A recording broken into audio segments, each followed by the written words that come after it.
Hello, everybody. This is Gerald Salenti, and it's Wednesday, July 9th, 2025.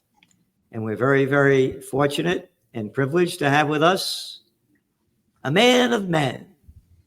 Nobody like him that I know. Maybe if you could tell me you know, I'd like to know. That knows the Constitution and the Bill of Rights than Judge Andrew Napolitano.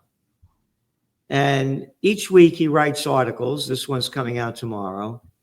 And it's basically about how they've destroyed our Constitution, our Bill of Rights. And it's nothing more than a dictatorship as I see it. And Judge, thank you for being here today. Oh, thank you for inviting me, Gerald. It's an empty Wednesday when I'm not with you. Thank you. You know, Judge, you have an article coming out tomorrow. And again, you go to Judging Freedom. The people he has on, the things that he does, you're not going to find anywhere else. Searching for monsters. Listen to this quote, everybody. America goes not abroad in search of monsters to destroy. She might become the dictatress of the world, but she would no longer be the ruler of her own spirit. John Quincy Adams. In the middle of his term as Secretary of State, the future President John Quincy Adams requested permission to address a joint session of Congress. Such a request is unheard of in modern times. Before I go on, you mean that little boy of nothing, our Secretary of State, Marco Rubio? All right, you're talking about John Quincy Adams, and we got a little boy of nothing, a little gutless clown slime ball. That's our Secretary of State, a little jerk of nothing. Well, Ritter says that when Mrs. Adelson gave Trump $100 million, she said, "I want you to pick Rubio as your vice president." And Trump said, "No, but I will make him Secretary of State." And then to embarrass and humiliate Rubio, Trump gave all the juicy negotiating assignments with foreign diplomats to his friend Steve Witkoff. So Rubio is not only unqualified, he's miserable in the job. But John Quincy Adams was saying, when you go about the world seeking monsters to slay, you do not spread democracy, you spread violence. And he warned against that because the spirit of war was in the air in Washington, just like it's in the air in Washington today, just like it's in the air in Washington in every generation. And he warned against it. His warning was heeded, not forever, but for at least another generation. Well, you're right here. In the middle of his term of Secretary of State, as just a joint secretary, such a request is unheard of in modern times. What was on his mind? The United States has just fought Great Britain to a draw in a war of 1812. It was fought almost entirely in Canada. Some historians believe that British began this war to win back their former colonies. Some believe the U.S. began it to seize Canada from Britain. Adams was worried that the cancer of war was spreading yet again throughout the Washington establishment, and he wanted to squelch it. He did so successfully with his argument that offensive foreign wars don't spread liberty, they spread violence. Right. This is the argument that you make every September at Occupy Peace, where you bring 5 or 6 passionate, well-known people about peace, and this is the argument that we make. I just finished a podcast with Phil Giraldi, who's written a fabulous piece about the $1 trillion defense, in quotes, defense budget. And of course, he argues that it's not a defense budget, it's an offense budget. The biggest recipient is Israel. It is done to enrich the military industrial complex. And nobody on the planet can name, identify, or justify America's 750 military installations in 80 countries around the globe. Nobody can do that. By the way, Phil sends his regards to you. Every Wednesday, Phil's on with me, and I'm saying, I was just on with Gerald. Today I said, I'm just about to go on with Gerald, and he had a big smile on his face. He's a tough guy. I love him. We publish his articles virtually every week in the Trends Journal. Yes. And no, he's a real man of men. And again, anybody that doesn't know who he is, and you correct me if I'm wrong, he was a former top CIA guy that went into little gutless clown boy, daddy's boy, George W. Bush's office and showed the proof that there were no weapons of mass destruction in Iraq. And Bush told him to leave the office. And Phil Giraldi, being the man he he didn't only leave the office, he left the CIA. It's 100% correct. He is a man of historic magnitude. Whose virtues and his intellect, PhD, University of Chicago, in political philosophy, he is a man whose virtues will be highly regarded by history, but are condemned by the neocons and the people that run the government today. I've been asking everybody this week, in the Donald Trump foreign affairs arena, are the neocons triumphant? Because remember, he condemned neocons, and everybody to a person saying yes. Sadly, yes, the neocons are triumphant. We will be fighting a war in Iran. We are ratcheting up the military supplies to Ukraine. We continue to give Netanyahu whatever he wants, no matter the slaughter, no matter the murders, no matter the genocide. Trump could stop all of it like that, but he seems to be controlled by the neocons. My article, of course, condemns the concept of searching for monsters to destroy, which the Justice Department continues to do. The Justice Department kidnaps people off of foreign streets and has them tried in America. It used to be for crimes committed in America. Now, under legislation signed by Joe Biden, they can kidnap somebody off a foreign street, bring them here, and try them for a crime committed in another country against the other country's laws with no connection to the United States, except that the United States is the good guy, and so it wants to get this guy off the streets. He harmed nobody here. And that happened last week, which is why I wrote the article. A guy I never heard of, a retired general who was the head of military intelligence for Nicolas Maduro in Venezuela, was plucked off the streets of Spain, brought here against his will, pled guilty to distributing drugs in Venezuela, not in the United States. Probably the whole thing is a charade.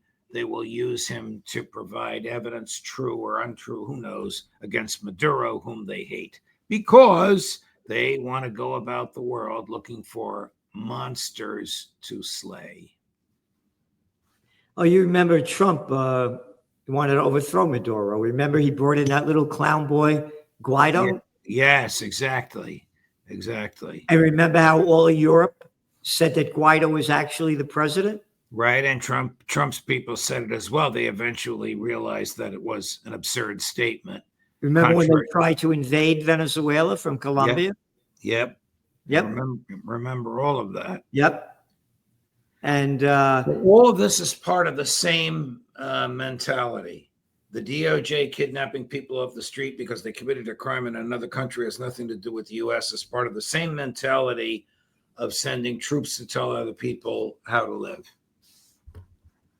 And going back, I'm sorry, go on. And spending $1 trillion to fund 750 military installations around the world that no single human being can name, identify, or justify.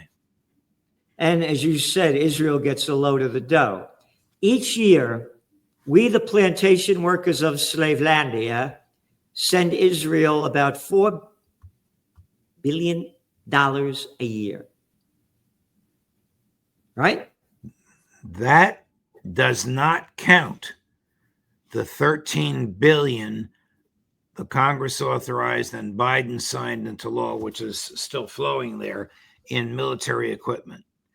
I would imagine that Netanyahu yesterday said to Trump, I need another 13 billion.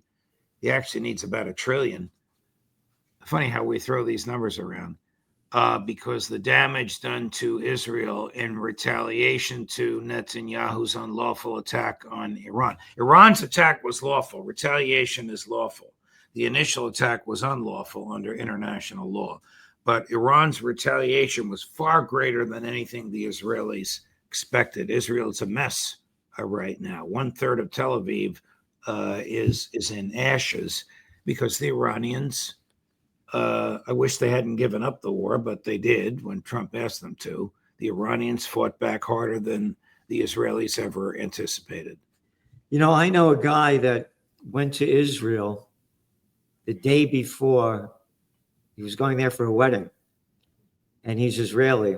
He went there the day before Israel launched the attack against Iran. Oh, boy. Did he get out all right? He finally got out, but he couldn't get out. You know, it took him much longer to get out. But he told me every night they were in bomb shelters. Wow. And he said he drove around Tel Aviv and saw massive destruction. And he showed me videos of missiles coming in and explosions. Yeah. They had banned them. You were not allowed to send them out in Israel. They've totally banned them. An article just came out today in Haaretz, the Israeli newspaper, how Israel continues to refuse to allow foreign journalists into Gaza. They're hiding the destruction, what really happened. Right. And you mentioned Netanyahu being here again. Remember, let's go back to the crap that they were shoving down our throat before Israel attacked Iran. They said that Trump and Netanyahu were at odds. They weren't getting along well. Remember that? It was a farce. Total farce. And the United States knew everything that Israel did and was going to do. And I agree that they're going to ramp up this war. Israel has bombed Lebanon just yesterday, bombed more in Syria. They only killed 84 Palestinians yesterday, 124 the day before, but this isn't nothing in the news. Oh, people drowned in Texas. Yeah, that's terrible. That's the news. This other stuff isn't news at all. And I believe this is going to continue to ramp up. And going back to what your article is about how they keep robbing us of our freedom. And when you look at ICE, they're like the SS of Germany in World War II. The way they're dressed up, the masks on their faces, doing whatever they want to do, and you have no right to fight back. Right. They arrest without warrant and kick you out of the country without due process, and you can't even identify who they are. Who are they? Are they real cops? Are they the people who raided the Capitol on January 6, 2021 that Trump pardoned? Are they criminals? Are they killers? Who the hell are they? You don't know because they have masks on. And again, by the way, Judge, you know, Elon Musk has come out and he said he wants to have a new America party. Here's the cover of this week's Trends Journal. The time is right for a true America party of we the people. Abolish the Republican, Democratic, political crime syndicate of murderers and thieves. We the people. And he's talking about the rights of we the people. So considering what he's talking about, if he's true in what he's saying, again, it's not like I support Musk or this or that, but I do support a third party and the person in that third party to bring back freedom of we the people is Judge Andrew Napolitano. As I say, there's no one, if anybody could show me, let me know. I'm an open-minded man, of anybody that knows and respects the Constitution and the Bill of Rights more than you do. And that's what we have to do. That's the foundation of a new party. Going back to your article, it's a joke. It's a joke what you wrote about what they're doing. It's a sick joke. It is sick. What gangsters are doing, arresting people in foreign countries, what this ICE is doing. Again, whether you're for immigration or against it, this isn't the way to handle it. Well, that's the way the government is today. I do believe this is going to have a major backlash against Trump because innocent people are being harmed by these tactics. I mean, the very sight of these guys with masks on the street is terrifying. It's un-American. To see them on horses and everything? Yes. I mean, this is like the Gestapo. Yes. It is like the Gestapo. They've actually deported a couple of Americans because by denying due process, there's no, they'll walk into a factory or a restaurant and say, who speaks Spanish? And arrest them. I mean, this is beyond the belief. So we need a new third party. Trump came out and said, "Oh, third parties never work." One of my books, Trend Tracking, far better than Megatrends, Time Magazine, 1989. I had forecast there'd be a new third party, and someone like Ross Perot would be it. Ross Perot lost the election. He only got 19% of the vote, which was a lot.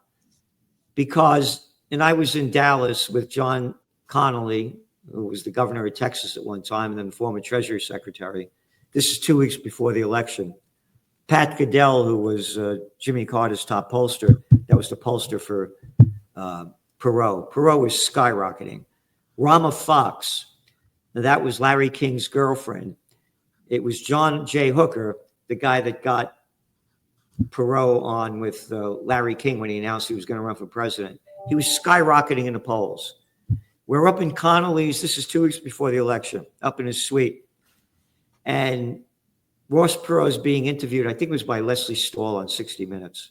And she asked him, how come, you didn't campaign all summer long? He said, well, my daughter was getting married and I didn't want anything to get in touch. And I said to myself, that's the end of his campaign. It went down like that. He was skyrocketing in the polls. Goodell, we could not believe it. He never saw anything like it. Perot killed it. And what I'm saying, again, we only put the data in the Trends Journal. The people are disgusted with both parties. They've lost their faith in this country. They're looking for a new way. And the new way is a new third party that really represents we the people. And Judge Andrew Napolitano is that man. It ain't about Musk. It's not about Musk. If Musk could, again, what's this guy worth? How many billions of dollars? Probably 150 billion. 150 billion. A mind-boggling number. Harris raised $2 billion to lose the campaign. That's chump change. What are you going to take all the money with you? They put this money into a campaign. It could change. And again, everybody, whether you like it, again, as trend forecasters, it's not what you like, what you don't like, what you wish, what you want. It's what is. That guy that won the mayoral campaign for the Democrats in New York City, Mandani, the little boy of nobody, beat Andy Cuomo. The people are looking for a new way. And to me, Judge, you're the new way to bring back the old way of what our country was founded for and founded upon by our founding fathers. So, Judge, thank you for being here. Thank you for all you do. And everybody, go to Judging Freedom. Again, it's like nothing you're ever going to see. And think of the words, Judging Freedom. And think of what Musk came out with. It's about freedom of we the people. Thank you, Judge. Thank you, Gerald. A pleasure, my dear friend. All the best.